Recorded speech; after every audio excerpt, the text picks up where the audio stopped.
नाज़रीन, PP chairman Bilawal Bhutto Zardari मियां नवाज़ शरीफ के चूंड विढ़ी वज़ीर आज़म बणजण जी सलाह ॾींदे चयो आहे त जेकॾहिं मियां साहब चोथों भेरो बि सिलेक्ट थी वज़ीर आज़म बणियो त अवाम खेसि तस्लीम न कंदो ऐं हू बि खेसि न मञींदा। पीपी चेयरमैन चयो आहे त जंहिं 3 भेरा वज़ीर आज़म थी को ॿूटो न ॿारियो उहो चोथों भेरो वज़ीर आज़म बणिजी कहिड़ा फाड़ा मारींदो। तेमरगुर में वर्कर्स कन्वेंशन के खिताब कंदे पीपल्स पार्टी के चेयरमैन बिलावल भुट्टो ज़रदारी पंहिंजे सियासी मुखालफ़न के तनक़ीद जो निशानो बणाईंदे चयो त मुल्क जूं मुआशी हालतूं अहिड़ियूं न आहिनि जो असां इंतकामी सियासत या रांदीगरनि के बर्दाश्त करे सघूं। बिलावल भुट्टो ज़रदारी खिताब कंदे चयो त जंहिं वज़ीर आज़म थी 3 भेरा ॿूटो न ॿारियो उहो चौथे भेरे वज़ीर आज़म थी काढ़ा फाड़ा मारींदो। जो रायबंद का भी वज़ीर आज़म था, रायबंद का वज़ीर आज़म ने अब 3 बार वज़ीर आज़म तो बन चुका है और कोशिश में है कि उसको चौथी बार सिलेक्ट किया जाए। अब हर किसी का हक है कि वो इलेक्शन लड़े, हर किसी का हक है कि वो ख्वाब देखे, मगर पाकिस्तान के अवाम का भी ये हक है कि वो पूछे कि जिस शख्स ने पहली बार, दूसरी बार, तीसरी बार फेल हुआ वो चौथी बार आके कौन सा तीर मारेगा। पीटीआई के अॻूणे चेयरमैन के तनक़ीद जो निशानो बणाईंदे बिलावल भुट्टो ज़रदारी चयो त पीटीआई के बानीअ के जेको मौक़ो मिलियो हो हुन उहो इंतकामी सियासत में ज़ाया कयो। ज़मान पार्क के दौर में हुन इंतकामी सियासत ते ई ज़ोर ॾिनो ऐं वाइदो नए पाकिस्तान जो करे जॾहिं इक़्तिदार में आयो त उहो ई कमु कयो जेको पहिरियां थींदो पिए आयो। जो ज़मान पाक का वज़ीर आज़म था उसका दौर में जो इंतकामी सियासत और रवायती सियासत पे जोर दिया गया था, वादा नया पाकिस्तान का, मगर जब हुकूमत में आया तो वैसी ही काम चलाया जिससे हमेशा चलता आ रहा है। और आपको वो 50 लाख घर देने के बजाय मेरे नौजवान भाइयों को 2 करोड़ नौकरियां देने के बजाय खान साहब अपने ही जो सियासी इंतकाम है और जातियात पे उसने अपना भी जो मौका था वो जाया किया। बिलावल भुट्टो ज़रदारी चयो त मियां साहब उन्हनि सां विढ़ियो जिन 2 भाङे 3 अक्सरियत ॾेई खेसि इक़्तिदार में आंदो। मियां साहब ने उन्हीं से लड़ा, उन्हीं से टकराया जिन्होंने उसको 2 तिहाई अक्सरियत दिलवाया था। एक बार फिर घर जाना पड़ा, फिर बाहर जाना पड़ा और 10 साल का आराम किया था मियां साहब ने। बिलावल भुट्टो ज़रदारी चयो त मियां नवाज़ शरीफ चौथों भेरो वज़ीर आज़म थियण पियो चाहे, जेकॾहिं हू चौथों भेरो वज़ीर आज़म थी बि वियो त साॻी रवायती सियासत कंदो जंहिंजी सज़ा अवाम भोगींदो। ये पाकिस्तान के अवाम का हक है कि वो पूछे कि ये साहब जो है वो 90 के दहाई में IGI के सूरत में भी सिलेक्ट हुआ था, तब भी हुकूमत संभाला था तो उसने वही पुरानी सियासत किया था जिसने उसको लेकर आया था, उससे लड़ पड़ा और फिर नुकसान आपका हुआ, फिर नुकसान मुल्क का हुआ, फिर नुकसान अवाम का हुआ। पीपी चेयरमैन चयो त मियां साहब 3 भेरा सिलेक्ट थी आयो, हाणे चौथों भेरो त चूंडजी अचे, वरी बि जेकॾहिं सिलेक्ट थी आयो त न अवाम मञींदो ऐं न हू तस्लीम कंदो। चौथी बार अगर मियां साहब बनेगा तो हमें अभी से मालूम है कि क्या होगा, अभी से मालूम है कि क्या होगा। मियां साहब आएगा, अगर वो वजीर आजम बनता तो वो ही रवायती पुरानी सियासत जो हम 3 बार भुगत चुके हैं अब चौथी बार भुगतना पड़ेगा। बिलावल भुट्टो ज़रदारी चयो त पीपल्स पार्टी अवामी पार्टी आहे जेका अवाम जी ख़िदमत में यकीन रखे थी। पीपल्स पार्टी सदाईं अवाम जे भले लाइ सोचियो आहे, पाकिस्तान के सुखियो सताबो बणाए पोइ सुख जो साह खणंदासीं।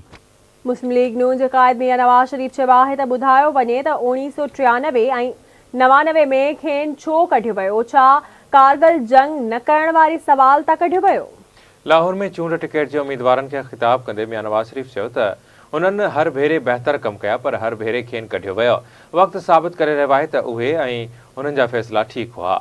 नवाज़ शरीफ चयो त संदन दौर में मईशत बहितर ऐं तरक़ी ओज ते हुई, हर लिहाज़ खां मुआशिरो अॻिते वधी रहियो हो। 2013 खां 2017 ताईं मुल्क मुकमिल तौर ते तरक़ी जे रस्ते ते हली रहियो हो। मुस्लिम लीग नून जे क़ाइद चयो त मुल्क जी ॻाल्हि ईंदी आहे त हू पुठिते न हटंदा आहिनि। उन्हनि एटमी धमाका कया ऐं पाकिस्तान खे मज़बूत कयो। मुआशी बचाव ऐं परॾेही सतह ते बहितर कारकर्दगीअ जो मुज़ाहिरो कयो। नवाज़ शरीफ़ जो चवणु त संदनि ॿिन्ही दौरनि में भारतीय वज़ीर आज़म वाजपेयी ऐं मोदी पाकिस्तान आया। हाणे भारत ऐं अफ़गानिस्तान सां गॾु चीन ऐं ईरान सां बि पंहिंजा मामला वधीक बहितर करणा पवंदा।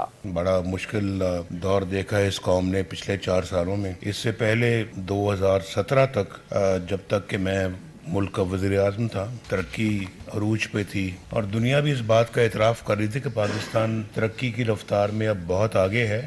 उस ख्वाब को पूरा होना चाहिए था, लेकिन कुछ ऐसे अवामिल बीच में आ गए, ऐसे किरदार बीच में आ गए जिन्होंने अच्छे भले एक भागते पाकिस्तान को, एक दौड़ते हुए पाकिस्तान को उन्होंने बिल्कुल ठप करके रख दिया। मुझे समझ नहीं आती कि यानी इस तरह के अनाड़ी के हाथ में इस मुल्क की भागदौड़ कैसे सपुर्द कर दी जाती है, कैसे दे दी जाती है। हमने अच्छे अच्छे काम किए, मुल्क और कौम की तरक्की वाले काम किए, हर दफ़ा हमें निकाल दिया गया। क्यों निकाल दिया गया?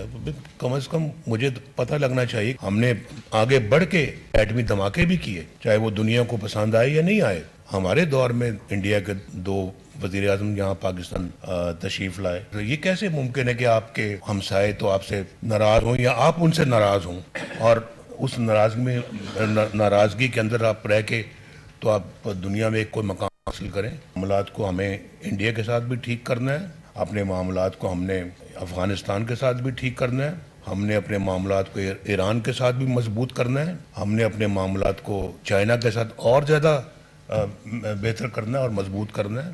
नाज़रीन, मुस्लिम लीग नून जी नायब सदर मरियम नवाज़ चयो त नवाज़ शरीफ़ जी सियासत ख़त्म थियण जी ॻाल्हि कंदड़नि जी पंहिंजी सियासत ख़त्म थी चुकी आहे। नवाज़ शरीफ़ ते बहतान मढ़ींदड़ जेल में आहे। मुस्लिम लीग नून जी नायब सदर मरियम नवाज़ चयो आहे त नवाज़ शरीफ़ जी सियासत ख़त्म थियण जी ॻाल्हि कंदड़नि जी पंहिंजी सियासत ख़त्म थी वई आहे। मियां नवाज़ शरीफ़ ते बदउनवानी ऐं चोरीअ जो इल्ज़ाम मढ़ींदड़ जेल में आहे। जलालपुर जटा में यूथ वर्कर्स कन्वेंशन खे ख़िताब कंदे मरियम नवाज़ चयो त ख़ुदा वटि इंसाफ़ आहे। मियां नवाज़ शरीफ़ ते बहतान मढ़ींदड़ हिन वक़्तु जेल में पंहिंजे ॾोहनि जी सज़ा भोगी रहियो आहे। और वो जो जेल में बैठकर इस वक्त अपने अमाल की सजा भुगत रहा है, मैं उसका नाम भी नहीं लेना चाहती। वो कुदरत की पकड़ में आया है, अल्लाह ताला की पकड़ में आया है। मैं उसका नाम नहीं लेना चाहती, लेकिन आपसे बात करनी पड़ती है। मुझे, मेरी मजबूरी है, मुझे आपको सच बताना पड़ता है।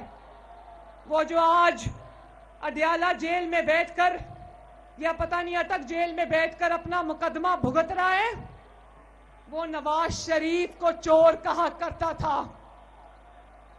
सियासी तकरीरों में नवाज शरीफ को ऊपर चोरी का इल्जाम लगाता था, लेकिन वो चोरी का इल्जाम वो अदालत में कभी नहीं लेकर गया, क्योंकि उसको पता था कि वो झूठ बोल रहा है। कितनी बेईमानी है जलालपुर जट्टा वालों, कितने झूठ बोले इस शख्स ने।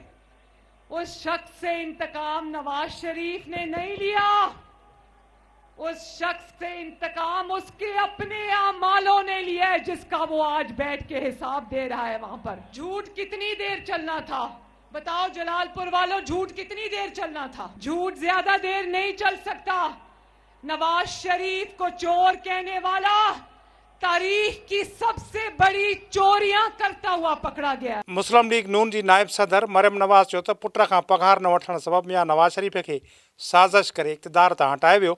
मियां नवाज़ शरीफ़ जी सियासत ख़त्म थियण जूं ॻाल्हियूं कंदड़नि जी पंहिंजी सियासत हाणे ख़त्म थी चुकी आहे। हुन चयो त मियां नवाज़ शरीफ़ कूड़नि केसनि खे मुंहुं ॾिनो। अहिड़ो को जेल न आहे जिते मियां नवाज़ शरीफ़ खे न रखियो वियो हुजे, पर जॾहिं फ़ैसिलो अवाम जे हथ में आयो त अवाम फ़ैसिलो नवाज़ शरीफ़ जे हक़ में ॾिनो।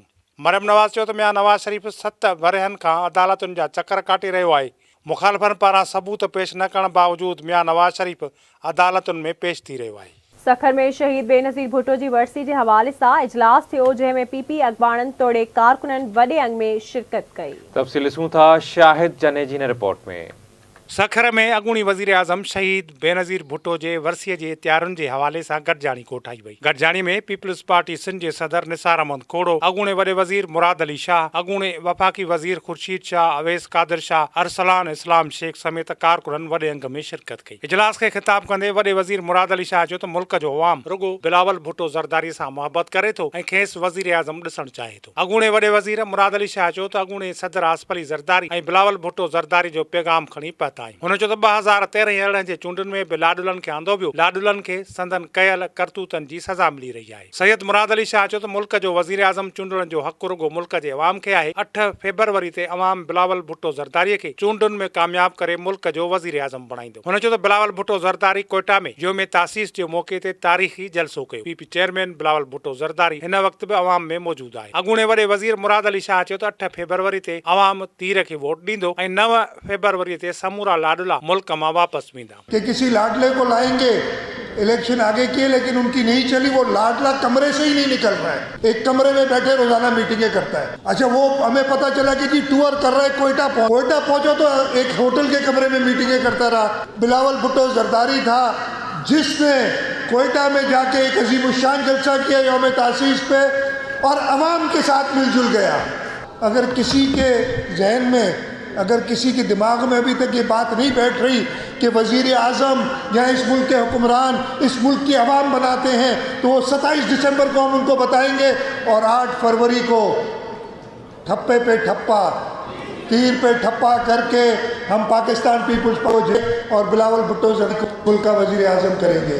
जब 8 फरवरी का सूरज गुरूब होगा, पाकिस्तान पीपल्स पार्टी और बिलावल भुट्टो ज़रदारी का सूरज तुलू होगा और इस मुल्क की अवाम का सूरज तुलू होगा। और जो लाडले वाडले हैं, मुझे पता है, मैं आपको बता रहा हूँ, चेक करा लीजिएगा, 9 फरवरी की टिकट अभी से बुक कर ली है, वो नहीं, सारे जहाज़ फुल हैं, वो सारे लाडले इस मुल्क से चले जाएंगे 9 फरवरी को। अॻूणे वफ़ाक़ी वज़ीर सैयद ख़ुर्शीद शाह चयो त जॾहिं का इमारत ऊअं ई हूंदी आहे त उहा इमारत बीठी हूंदी आहे। शहीद ज़ुल्फ़कार अली भुट्टो बि अहिड़ी इमारत ठाही जेका क़यामत ताईं क़ाइमु रहंदी। ख़ुर्शीद अहमद शाह चयो त ॿुधाए पियो वञे त हिन चूंडुनि में हिक लाडले खे इक़्तिदार ॾिनो वेंदो ऐं मियां साहब कसूर मां इलेक्शन विढ़ंदो, पर हू नवाज़ शरीफ़ सां कसूर में मुक़ाबिलो कंदो। पीपी सिंध जे सदर निसार अहमद खोड़े चयो त इमरान ख़ान मुल्क दुश्मन साबित थी चुको आहे। हुन चयो त शहीद ज़ुल्फ़कार अली भुट्टो जीअं असांजो इतिहाद बि ॾे वासियुनि सां आहे। 27 दिसंबर ते इलेक्शन जे मौके ते माहौल सोगवार आहे। पीपल्स पार्टीअ हिन वक़्त ताईं कंहिं बि उम्मीदवार जो ऐलान नाहे कयो ऐं न ई को उम्मीदवार फाइनल कयो वियो आहे। हर तक लाइ 30 उम्मीदवारनि जूं दरख़्वास्तूं मिलियूं आहिनि। नाज़रीन, पाकिस्तान पीपल्स पार्टी जे सीनियर अॻवान शर्जील इनाम मेमून चयो आहे त पीपल्स पार्टीअ जूं पाड़ूं अवाम में खुतल आहिनि। पीपी जी क़यादत तोड़े कारकुन अवाम में आहिनि। तफ़सील हिन रिपोर्ट में। पीपल्स पार्टीअ जे सीनियर अॻवान शर्जील इनाम मेमून चयो आहे त पीपल्स पार्टीअ जूं पाड़ूं अवाम में खुतल आहिनि। उन करे हिन वक़्तु पीपीए जी क़यादत तोड़े कारकुन अवाम में आहिनि। माण्हू पीपल्स पार्टीअ में शामिल थी रहिया आहिनि। पीडीएम जी बानी बि पीपल्स पार्टी आहे। बाद में असांखे साइड ते कयो वियो। टंडे जाम में प्रेस कॉन्फ्रेंस कंदे पीपीए जे सीनियर अॻवान शर्जील इनाम मेमून चयो त कुझु पार्टियुनि खे इलेक्शन नथी सूंहे, उन्हनि जो ध्यानु जान छॾाइण ते आहे। पहिरियां बि कुझु सियासी पार्टियूं मकानी चूंडुनि मां भॼंदियूं रहियूं आहिनि, पर पीपल्स पार्टी इलेक्शन शेड्यूल जो इंतज़ार करे रही आहे। जितनी भी पॉलिटिकल पार्टीज हैं उसमें सबसे ज्यादा पाकिस्तान पीपल्स पार्टी का ये जोर रहा है कि इलेक्शन अपने वक्त पे हो। कुछ पॉलिटिकल पार्टीज जो इलेक्शन से भागने की कोशिशें कर रही हैं, पहले भी करती हुई आई हैं। अभी भी उनके रवैये से, उनकी बॉडी लैंग्वेज से ये जाहिर होता है कि कुछ पॉलिटिकल पार्टीज को इलेक्शन सूट नहीं करता। अब पॉलिटिकल पार्टीज जो वो आवाम के फैसलों पर जो है उनको एतमाद कम है।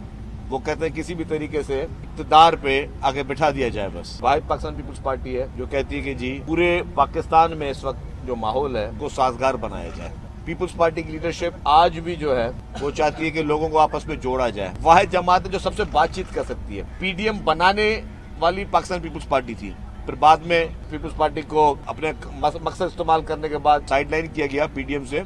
शर्जील इनाम मेमून चयो त पीटीआई जे बानी चेयरमैन खे हटाइण जी हिकमत अमली बि पीपल्स पार्टीअ वटि हुई ऐं पीटीएम बि पीपल्स पार्टीअ ई ठाही आहे। वो इमरान खान जो शख्स था उसको हटाने की हिकमत अमली भी सिर्फ पाकिस्तान पीपल्स पार्टी की लीडरशिप के पास थी। इनके पास तो कुछ भी नहीं थी। मुल्क की तारीख में पहली मर्तबा वोट ऑफ नो कॉन्फिडेंस जैसी सबसे डेमोक्रेटिक हिकमत अमली के जरिए इमरान खान को उस इक़्तिदार की जो उसकी कुर्सी थी उससे फेंक कर नीचे फेंका गया।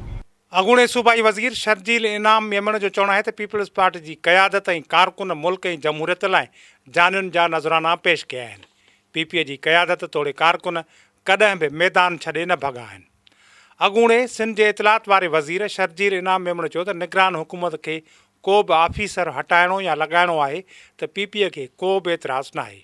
हुन चयो त पीपल्स पार्टीअ जो ज़ोर रहियो आहे त इलेक्शन वक़्त ते थिए, इदारनि खे तकरारी बणाइण वारनि ते तौहीन अदालत लॻणु घुरिजे।